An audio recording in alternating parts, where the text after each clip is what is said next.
Hello दोस्तों, नमस्कार। आपका स्वागत है A1 जीके हब पर। आज हम आपके लिए लेके आए हैं मध्यकाल व आधुनिक काल भक्ति और सूफी आंदोलन से रिलेटेड क्वेश्चन। ये क्वेश्चन 2 या 4 क्वेश्चन इसी टॉपिक से पूछे जाते हैं ऑलमोस्ट एग्जाम्स में, चाहे वो exam first grade, second grade teacher का हो, रीट का हो, पटवार का हो, चाहे वो वीडियो का एग्जाम हो। ऑलमोस्ट राजस्थान जीके से जो क्वेश्चन आते हैं या इंडिया जीके से क्वेश्चन आते हैं तो उसमें भक्ति और सूफी आंदोलन से रिलेटेड क्वेश्चन पूछे ही जाते हैं। तो इसी टॉपिक पे आज हम बात करते हैं और शुरू करते हैं आज की क्लास। क्वेश्चन नंबर 1, भक्ति परंपरा के जनक किसे माना जाता है? शंकराचार्य को। लेकिन मध्यकालीन भक्ति परंपरा के जनक रामानुजाचार्य को माना जाता है। क्वेश्चन नंबर 2, गुरु नानक देव जी का जन्म कब और कहां हुआ था? तो गुरु नानक देव जी का जन्म हुआ था 1469 ईस्वी में पंजाब प्रांत के तलवंडी गांव में। सिख धर्म के संस्थापक व निराकार उपासना के समर्थक थे। उनके उपदेश गुरु ग्रंथ साहिब में संग्रहित हैं। कई बार ये क्वेश्चन पूछा जाता है कि गुरु नानक देव के जो उपदेश थे वो किस में संग्रहित हैं? तो गुरु ग्रंथ साहिब में। और ये है सिखों के 11वें गुरु। गुरु ग्रंथ साहिब को सिखों के 11वें गुरु माना गया है।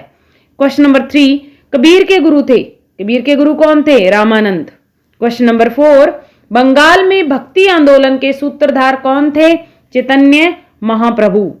क्वेश्चन नंबर 5, भक्ति का विचार ईसाई धर्म के साथ भारत आया। उक्त कथन किस विद्वान का है? मतलब ये किसने कहा कि भक्ति का विचार ईसाई धर्म के साथ भारत आया? तो इसका आंसर है मैक्स मूलर, जो कि एक समाजशास्त्री भी थे। क्वेश्चन नंबर 6, भारत में चिश्ती संप्रदाय के संस्थापक कौन थे?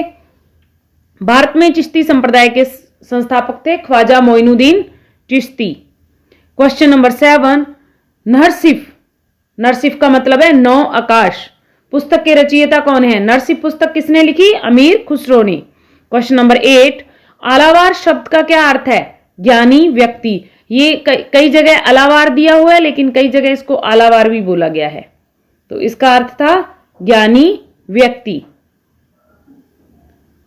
दक्षिण भारत में विष्णु के अनुयायी आलावार कहलाते हैं तथा इनकी संख्या 12 है। इनकी रचनाएं तमिल भाषा में हैं और आलावारों में एकमात्र महिला संत अंडाल थी, जिसे दक्षिण भारत की मीरा भी कहा जाता है। दक्षिण भारत की मीरा कौन है? अंडाल।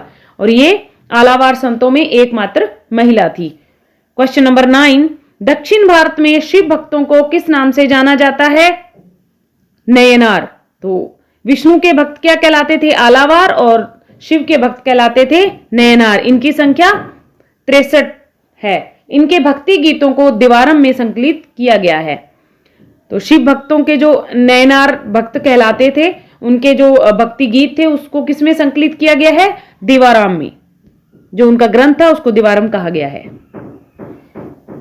क्वेश्चन नंबर 10, मीराबाई के गुरु जिनको कबीर ने संतों के संत कहा था, कौन है? रविदास। रविदास जी। इनके उपदेश रैदास की पर्ची में संकलित हैं तथा इनकी छतरी चित्तौड़गढ़ दुर्ग में बनी हुई है। क्वेश्चन नंबर 11, भक्ति आंदोलन को किस क्रांति के नाम से जाना जाता है? मौन क्रांति। क्वेश्चन नंबर 12, किस सिख गुरु ने गुरु ग्रंथ साहिब का संकलन करवाया था? गुरु अर्जुन देव जी ने। क्वेश्चन नंबर 13, राजस्थान में भक्ति आंदोलन को फैलाने वाले संत कौन थे? ये रीट में क्वेश्चन पूछा गया था। तो कौन थे ये संत? संत दादू दयाल जी। राजस्थान में भक्ति आंदोलन को फैलाने वाले संत। इनके 152 शिष्य थे, जिनमें से प्रधान 52 शिष्य 52 स्तंभ कहलाए। इनके सत्संग स्थल को अलख दरीबा कहते हैं। किनके सत्संग स्थल को अलख दरीबा कहते हैं? संत दादू दयाल जी के। क्वेश्चन नंबर 14, सूफीवाद की 10 अवस्थाओं का वृतांत देने वाले 10 मुकामी रेखता की रचना किसने की थी?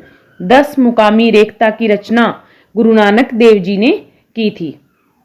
इन्होंने सूफीवाद की 10 अवस्थाओं का वृतांत दिया है, मतलब सूफीवाद की 10 अवस्थाओं के बारे में बताया है और इस पर इनकी रचना है 10 मुकामी रेखता। क्वेश्चन नंबर 15, दासबोध के रचयिता कौन है? रामदास जी। ये शिवाजी के गुरु थे। इनके द्वारा चलाया गया संप्रदाय धरकरी संप्रदाय है, जबकि वरकरी संप्रदाय की स्थापना संत तुकाराम जी ने की थी। तो वरकरी संप्रदाय के संस्थापक संत तुकाराम और धरकरी संप्रदाय के संस्थापक कौन है? रामदास जी। क्वेश्चन नंबर 16, 84 वैष्णव की वार्ता का लेखक कौन था? विठल नाथ। क्वेश्चन नंबर 17, यदि संस्कृत देव भाषा है तो क्या मेरी मातृभाषा मराठी दस्यु भाषा है? यह कथन किस संत का है? एकनाथ जी का। जब संस्कृत को बढ़ा चढ़ाकर बताया जाता था, संस्कृत को देवों की भाषा बताया जाता था, तो उसी पर एकनाथ जी का ये एक छोटा सी बात पूछी गई थी लेखकों से कि यदि संस्कृत देव भाषा है तो क्या मेरी मातृभाषा दस्यु भाषा है या दास भाषा है? तो ये किसने पूछा था? एकनाथ जी ने। क्वेश्चन नंबर 18, किस सूफी संत ने 7 सुल्तानों का राज्य देखा था मगर कभी किसी के दरबार में नहीं गए? इनकी मेन बात क्या है? ये कभी भी किसी के दरबार में नहीं गए, इन्होंने 7 सुल्तानों का राज्य देखा था। तो ये कौन थे? शेख निजामुद्दीन औलिया, ये सूफी संत थे। क्वेश्चन नंबर 19, किस सूफी संत ने भारत को पृथ्वी का स्वर्ग कहा? अमीर खुसरो ने। क्वेश्चन नंबर 20, भक्ति काल के प्रमुख संतों के दार्शनिक मत व उनके संप्रदाय। तो दार्शनिक मत व संप्रदाय से रिलेटेड क्वेश्चन या तो मिलान का क्वेश्चन आता है एग्जाम में, और लगभग आपको 1 या 2 भी याद हो गए तो इसमें से आपका क्वेश्चन गलत नहीं जाएगा। तो संत और दर्शन और संप्रदाय, तो जो निम्बार्काचार्य संत थे उनका दर्शन कौन सा था? द्वैताद्वैतवाद। और संप्रदाय कौन सा था? सनक संप्रदाय। रामानुजाचार्य का विशिष्ट अद्वैतवाद श्री संप्रदाय, और शंकराचार्य का दर्शन था अद्वैतवाद, और संप्रदाय कौन सा था? स्मृति संप्रदाय। और माधवाचार्य द्वैतवाद दर्शन था इनका, और ब्रह्म संप्रदाय था। तो संप्रदाय, दर्शन और संत तीनों ही इसमें क्लियर हो गए। इनमें से 2 का मिलान आ सकता है एग्जाम में, तो आपको ये याद हो जाएगा। आप इसको 1 से 2 बार देख लेना, क्योंकि दर्शन में थोड़ा सा कंफ्यूजन आ जाता है।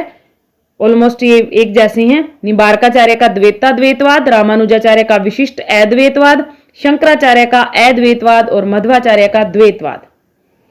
तो ये थी आपकी आज की वीडियो, जो कि सूफी संतों और भक्ति संप्रदाय पे क्वेश्चन थे इसमें। तो इन क्वेश्चनों को आप एग्जाम से पहले एक बार जरूर रीड करके जाना, जिससे कि आपको याद रहे और आपका एग्जाम अच्छा हो। इसमें से 1 या 2 क्वेश्चन आपके एग्जाम में आ सकते हैं। और अगर आपको मेरा वीडियो अच्छा लगा हो तो आप इसे लाइक शेयर जरूर करें। धन्यवाद। मिलते हैं नेक्स्ट वीडियो में।